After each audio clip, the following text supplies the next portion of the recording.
దసరా పర్వదినాల సందర్భంగా పొరుగు రాష్ట్రమైన కర్ణాటక నుంచి కనీవిని ఎరగని రీతిలో ఆంధ్రప్రదేశ్లోని తిరుమల బ్రహ్మోత్సవాలకు మరియు శ్రీ బోయకొండ గంగమ్మ ఆలయానికి కర్ణాటక నుంచి భారీ సంఖ్యలో వాహనాల ద్వారా భక్తులు దసరా ఉత్సవాలకు పెద్ద ఎత్తున తరలివస్తున్న వైనం ఈ సంవత్సరం ఎన్నడూ లేని విధంగా అత్యధిక సంఖ్యలో దసరా బ్రహ్మోత్సవాలకు కర్ణాటక భక్తులు ఉత్సవాలకు పాల్గొంటున్న మదనపల్లి జాతీయ ప్రధాన రహదారిపై అత్యధిక సంఖ్యలో తరలి వస్తున్న కర్ణాటక వాహనాలు.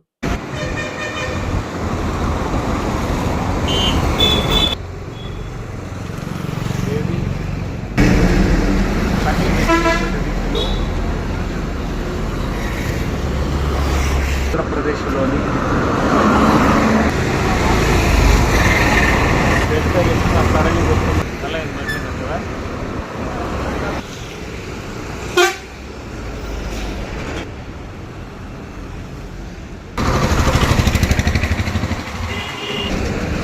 చూపిస్తాడా డబుల్ చేసి పెట్టుకుంటాడు రౌండ్ నరికి